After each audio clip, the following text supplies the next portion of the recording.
चलिए फ्रेंड, मैं पुनः हाजिर हूं आप सभी के साथ एक नए प्रश्न के साथ। आज प्रारंभ करते हमारा नए प्रश्न क्या मिलने वाला आप सभी के लिए। तो नेक्स्ट प्रश्न है आपके लिए, विचलन को समाज के लिए प्रकार्यात्मक माना है। इसको विचलन को देखो, जैसे हम डेविएंट बिहेवियर की बात करते हैं तो कहीं ना कहीं एक नकारात्मक धारणा हमारे मस्तिष्क में आ जाती है कि भाई विचलन यानी कहीं ना कहीं एक नकारात्मक कार्य। लेकिन किस विचारक के द्वारा विचलन को समाज के लिए क्या माना गया है? प्रकार्यात्मक, फंक्शनलिज्म के अंतर्गत रखा गया है डेविएंट बिहेवियर को। कौन है वह विचारक? ऑप्शन है आपके मैनुअल कास्टेल्स, रेवेनस्टीन, तरुण चावला या आर के मल्टन। तो किसके द्वारा रखा गया फ्रेंड? यह रखा गया हमारे ऑप्शन डी आर के मल्टन के द्वारा। किसके द्वारा रखा गया है? आर के मल्टन का कहना है कि जो विचलन है वह कहीं ना कहीं समाज के लिए एक प्रकार्यात्मक योगदान या प्रकार्यात्मक भूमिका अदा करता है। इस प्रकार हम देखते हैं कि समाज में इमाइल दुर्खीम का कहना भी है कि कहीं ना कहीं जो नकारात्मक तत्व समाज में होते हैं वे समाज के लिए एक सकारात्मक भूमिका अदा करते हैं। इसीलिए यहाँ पर हम इस कॉन्सेप्ट को देख रहे हैं। चलिए बात करते हैं हमारे ऑप्शन के बारे में।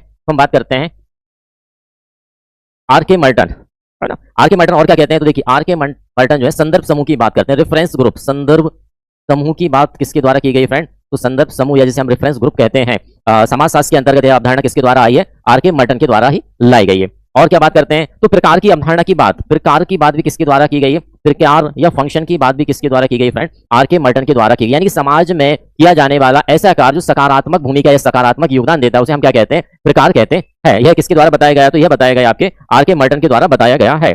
चलिए नेक्स्ट की बात करते हैं। मैनुअल कास्टेल्स क्या बोलते हैं? नेटवर्क सोसाइटी की बात। किस सोसाइटी की बात करते हैं? Network society.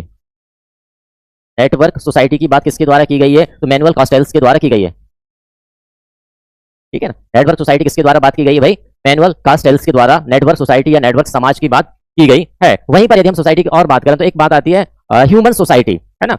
एक बात और हम देख लेते हैं, ह्यूमन सोसाइटी, हम साइड में लिख देते हैं। ह्यूमन सोसाइटी की यदि हम बात करते हैं, ह्यूमन सोसाइटी तो किसके द्वारा बात की ह्यूमन सोसाइटी? तो फ्रेंड ये बात की गई है किंग्सले डेविस के द्वारा। किसके द्वारा? Kingsley Davis. किसकी बात करते हैं? ह्यूमन सोसाइटी की बात करते हैं, किंग्सले डेविस। ठीक है ना। ह्यूमन सोसाइटी की बात किसके द्वारा की गई है? किंग्सले डेविस के द्वारा की गई है। वहीं पर यदि हम बात करें भाई नागरिक सोसाइटी या नागरिक सोसाइटी की यदि हम बात करते हैं, नागरिक सोसाइटी की यदि हम बात करते हैं तो यह किसके द्वारा दी गई फ्रेंड? ध्यान कीजिए, नागरिक सोसाइटी किसके द्वारा दी गई है? तो नागरिक सोसाइटी की बात कौन करते हैं? Jeffrey Alexander. किसके द्वारा की गई है? Jeffrey Alexander. ठीक है ना। नागरिक सोसाइटी की बात किसके द्वारा की गई है? जेफरी अलेक्जेंडर के द्वारा की गई है। वहीं पर यदि हम और आगे जाते हैं, देखिए मैं आपको एक और बात करता हूं, जोखिम समाज, इसकी बात कीजिए। जोखिम समाज की बात किसके द्वारा की गई है? जोखिम समाज की बात यदि हम बात करें तो किसके द्वारा की गई है फ्रेंड? यह की गई है उलरिच बेक के द्वारा। किसके द्वारा की गई है? उलरिच बेक के द्वारा की गई। किस समाज की बात? तो भाई जोखिम समाज की बात किसके द्वारा की गई है? उलरिच बेक के द्वारा की गई है। और यदि हम सोसाइटी, सिर्फ सोसाइटी की बात करें, किसकी बात करें? सोसाइटी की यदि हम बात करते हैं, सोसाइटी, तो यह किसके द्वारा है भाई सोसाइटी? तो यहां पर आप देखोगे मैकाइवर को। किससे देखोगे? मैकाई। ठीक है ना। सोसाइटी की बात किसके द्वारा की गई? सोसाइटी की बात मैकाइवर के द्वारा की गई है। और यदि हम चाहें आहत समाज की यदि हम बात करें, कौन से समाज की बात करते हैं? आहत समाज। ठीक है ना। कौन से समाज? आहत समाज की यदि हम बात करते हैं तो भाई आहत समाज की अवधारणा किसके द्वारा कही गई है? आहत समाज की अवधारणा देते हैं हैबरमास। किसके द्वारा दी गई है? आहत समाज की बात कौन करता है फ्रेंड? हैबरमास। किसके द्वारा की गई आहत समाज की बात? तो हैबरमास किस समाज की बात करता है फ्रेंड? आहत समाज की बात करते हैं। चलिए क्लियर हुआ। आगे और भी यदि समाज आते हैं तो अपन देखते हैं कि और भी यदि कोई समाज मिलता है तो वह भी मैं आपके साथ शेयर जरूर करूंगा। ठीक है ना।